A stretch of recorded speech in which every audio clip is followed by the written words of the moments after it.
आज ही डाउनलोड करें Skymet mobile app, पूछे मौसम का हाल अपनी पसंदीदा भाषा में और रहे बाकियों से एक कदम आगे। नमस्ते दोस्तों, 31 अक्टूबर का वीडियो लेकर के मैं एक बार फिर हाजिर हूँ। और अब बात करेंगे कि जो डिप्रेशन है जो अरब सागर में बना हुआ था उसका क्या हुआ, और जो गहरा निम्न दबाव का क्षेत्र उत्तरी छत्तीसगढ़ के ऊपर था उसका अब क्या होने वाला है और किस इलाके में बारिश हो रही है। एक बात तो हम सब मानेंगे कि इस समय जो मानसून के बाद की जो तबाही हुई है और ज्यादातर किसान भाइयों को नुकसान हुआ है, और कई किसान भाई तो ऐसे हैं जिनकी पूरी की पूरी फसल बर्बाद हो गई है। बहुत ज्यादा दुख का विषय है। हम सब दुखी हैं, लेकिन अब क्या करें, ये किस्मत है, कुदरत है, और उसके बारे में कुछ नहीं कहा जा सकता। इसीलिए हम कोशिश करते हैं कि मतलब कि जो जितनी सटीक जानकारी हो मैं कोशिश करता हूं कि उतनी दूं, जिससे कि किसान भाई कुछ तो इंतजाम कर पाए। वैसे तो नेचर के सामने हम सब मजबूर हैं, क्योंकि प्रकृति ऐसी है, तो उसके साथ अगर बारिश होगी, अगर तो होगी ही होगी, क्योंकि उसके लिए न तो हम इतनी जब तेज बारिश होती है तो खेत में से पानी भी नहीं निकाल पाते, और फसलों को नुकसान हो रहा है इस समय। और कपास की फसल है और जो प्याज की फसल तो काफी ज्यादा हद तक बर्बाद हो गई है। लेकिन एक हर चीज में एक पॉजिटिव भी हमें देखना चाहिए कि जो आगामी रबी की फसल है उसके लिए पर्याप्त नमी इकट्ठी हो जाएगी। तो ये अब आगे चलते हैं कि इस समय आप देखिए कि जो यहाँ पर डिप्रेशन बना हुआ था वो धीरे धीरे कमजोर हो जाएगा, लो प्रेशर एरिया बन जाएगा बंगाल की खाड़ी में। अभी भी देखिए आप, गुजरात के कई जो जिले हैं वो बारिश की मार झेल रहे हैं। काफी ज्यादा वहां पर वो हो रही है, बारिश हो रही है। और एक नया साइक्लोनिक सर्कुलेशन 5.8 किलोमीटर यानी जमीन से 5.8 किलोमीटर की ऊंचाई पर बन चुका है। हालांकि ये आगे जाएगा, लेकिन इसका डिप्रेशन या तूफान बनने की संभावना इसलिए दिखाई नहीं दे रही क्योंकि अभी अभी साइक्लोन मोंथा बना था, और जब एक साइक्लोन बन जाता है तो उसके बाद तुरंत ही दूसरा साइक्लोन नहीं बन पाता, क्योंकि समुद्र की जो एनर्जी है वो कमजोर हो जाती है। और जो यहाँ पर वेलमार्क लो प्रेशर एरिया था वो अब देखिए आप, ये बिहार के आसपास लो प्रेशर एरिया के रूप में आप देख सकते हैं, इसको पहुंच चुका है। अब अगर इसको हम देखें आगे, तो ये वेदर सिस्टम जो मैंने बनाए हैं उसको, यानी कि मैं चार्ट बनाता हूं, उससे ये देखते हैं वेस्टर्न डिस्टर्बेंस एक नया आने वाला है जो 3 तारीख की रात को पहुंचेगा उत्तरी पाकिस्तान और जम्मू कश्मीर के आसपास। इसके बारे में बात करेंगे। और ये हवाएं देखिए आप इस तरह से चल रही है, यानी कि ओवरऑल जो हवाओं की दिशा है वो उत्तर पश्चिमी चल रही है। और यहां से ये घूम करके ये जो लो प्रेशर एरिया बंगाल की ये बिहार के ऊपर है वहां पर दिखाई दे रही है। यहाँ से ये हवा आ रही है देखिए, और ये पूरा जो घूम करके ये लो प्रेशर एरिया के आसपास आ रही है और गुजरात से लेकर के यहाँ तक एक ट्रफ बन रही है। और दूसरा साइक्लोनिक सर्कुलेशन यहाँ पर गल्फ ऑफ थाईलैंड में बना है, आगे बना है मतलब कि।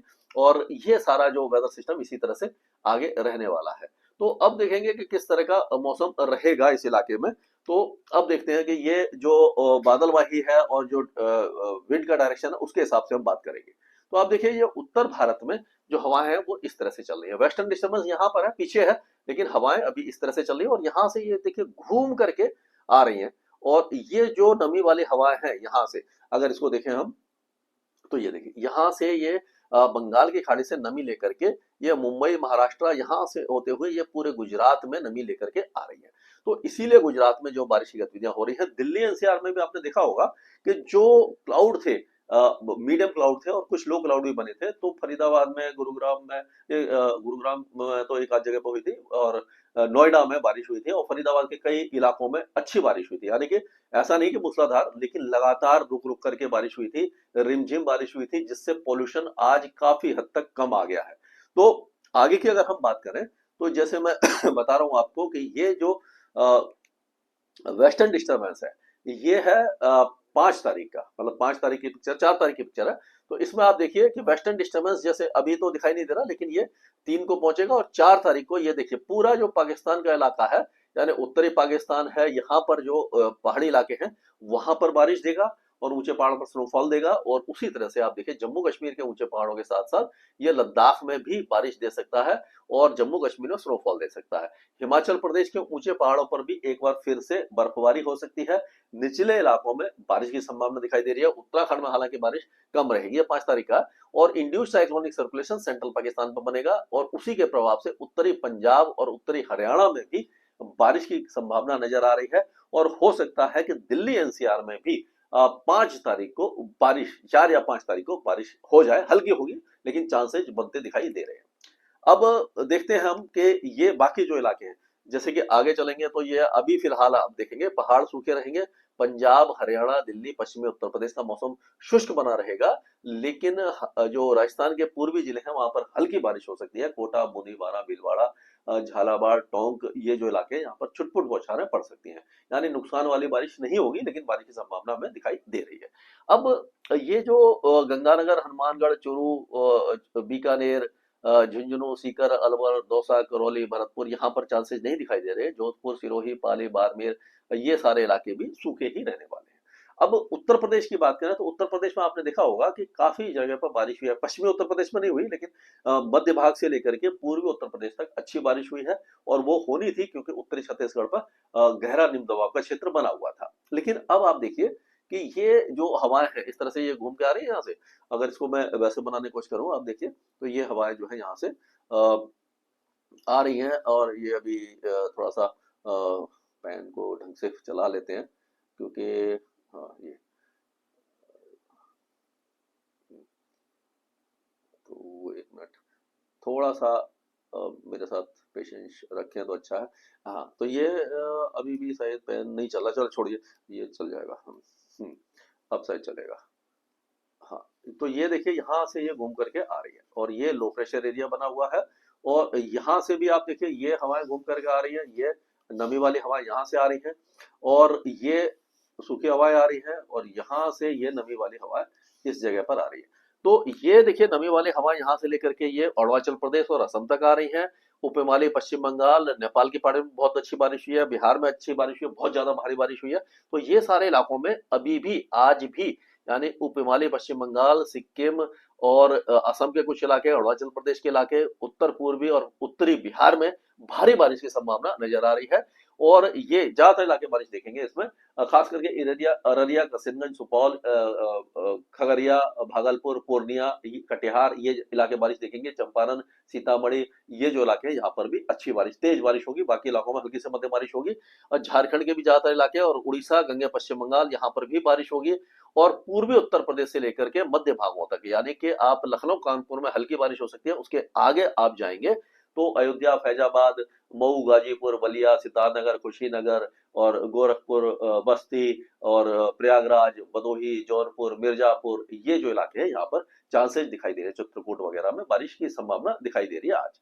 और उसी तरह से आप देखेंगे कि जो मध्य प्रदेश के पूर्वी इलाके, छत्तीसगढ़ के सारे इलाकों में बारिश है, यानी ऊपर से नीचे तक जितना भी छत्तीसगढ़ है उसमें बारिश की संभावना, कोरिया, सरजापुर से लेकर के बस्तर, दुर्ग, राजनांदगांव, रायगढ़, चंपा, जांजगीर, बलौद से लेकर के बस्तर तक बारिश की संभावना दिखाई दे रही है। और ये हल्की फुल्की बारिश की गतिविधियां जो है वो हो सकता है पूर्वी मध्य प्रदेश और दक्षिणी मध्य प्रदेश में दिखाई दे जाए। और उसी तरह से इंदौर, भोपाल और खांडवा, खरगोन, हरदा, ये जो बैतूल, होशंगाबाद, यहाँ पर भी छुटपुट बौछारें दिखाई दे रही है।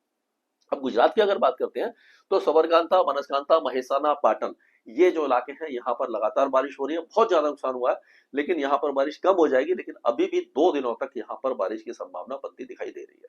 लेकिन अगर दक्षिण गुजरात की बात करें तो अमरेली, भावनगर, गिर सोमनाथ, जूनागढ़, और ये आपका जो है भरूच और भावनगर, ये जो इलाके हैं यहाँ पर तेज बारिश है। अहमदाबाद, बड़ोदरा, ये जो इलाके यहाँ पर हल्की से मध्यम बारिश होगी। बनासकांठा, सबरकांठा, महिसाना, पाटन, हिसार, ये जो इलाके हैं मोड़सा, बोटाड, ये राजकोट, अहमदाबाद, बड़ोदरा, यहाँ पर भी हल्की से मध्यम बारिश की संभावना दिखाई दे रही है। और नवसारी और जो ये वलसाड़ वगैरह है यहाँ पर भी बारिश अच्छी होगी। तो विदर्भ के कई इलाके महाराष्ट्र के बारिश देखेंगे, तेलंगाना के बारिश देखेंगे, उत्तरी मध्य महाराष्ट्र में भी बारिश की संभावना दिखाई दे रही है। और जो 2 नवंबर को शायद वर्ल्ड कप फाइनल है जो लेडीज का जो चल रहा है, वुमेन्स वर्ल्ड कप, मुंबई में, वहां पर बारिश की संभावना दिखाई दे रही है, लेकिन ज्यादा बारिश नहीं होगी, इसीलिए वहां पर थोड़ा सा मैच में व्यवधान हल्का हल्का पड़ेगा, लेकिन उसके बाद यह मैच संपन्न हो जाएगा। अब अगर कर्नाटक की बात करें, कोकण एंड गोवा की बात करें, तो कोस्टल कर्नाटका, कोकण एंड गोवा में बारिश है। अंडमान और निकोबार द्वीपों समूह में बारिश अच्छी है। कोस्टल आंध्र प्रदेश और तमिलनाडु में हल्की बारिश की संभावना दिखाई दे रही है। ये आज का है। और कल अगर हम देखें 1 नवंबर को, तो बिहार वगैरह में बारिश काफी कम हो जाएगी, उत्तर प्रदेश में कम हो जाएगी, झारखंड, उड़ीसा के कुछ इलाके बारिश देखेंगे, गंगे पश्चिम बंगाल, और ये वेदर सिस्टम इस तरह से आगे की तरफ चला जाएगा तो अरुणाचल प्रदेश और असम में बारिश होगी। यहाँ पर भी आप देखिए ये थोड़ा सा डिफ्यूज हो जाएगा, लो प्रेशर एरिया जो है वो कमजोर होना लग जाएगा, लेकिन ये गुजरात के कई इलाके लगातार बारिश देखेंगे। ये महाराष्ट्र में भी बारिश है, मध्य प्रदेश और छत्तीसगढ़ में बारिश कम हो जाएगी। और 2 तारीख को आप देखेंगे छत्तीसगढ़ के ज्यादातर इलाके बारिश हट जाएगी, उधर से उत्तर प्रदेश से हट जाएगी। बिहार, झारखंड, पश्चिम बंगाल, उड़ीसा में बहुत हल्की बारिश रहेगी। और अगर हम देखें यहाँ पर जो कोस्टल आंध्र प्रदेश में रहेगी, महाराष्ट्र के कई इलाके बारिश देंगे, गुजरात में बारिश जारी रहेगी। मुंबई, थाने, दानो, ये जो इलाके सिंधु और ये मराठवाड़ा जितने भी इलाके, यहाँ पर बारिश की संभावना अब बनती नजर है। मतलब यहाँ पर अभी गुजरात में अभी फिलहाल 3-4 दिन तक यानी धीरे धीरे बारिश कम होगी, लेकिन होती रहेगी। ये इस तरह का वेदर दिखाई दे रहा है। और ये देखिए, ये जो हवा है 1-2 तारीख को ये उत्तर पश्चिमी दिशाएं से तेज हो जाएंगी, लेकिन 3 तारीख को वेस्टर्न डिस्टर्बेंस आएगा, 4 और 5 को फिर से स्नोफॉल देना शुरू कर देगा। तो इस तरह का वेदर रहने की उम्मीद हमें दिखाई दे रही है। स्काईमेट वेदर में अभी के लिए इतना ही। मौसम से जुड़ी सटीक जानकारी और खबरों के लिए हमारे YouTube चैनल को सब्सक्राइब करें और बेल आइकन दबाकर हर खबर पर रखें नजर।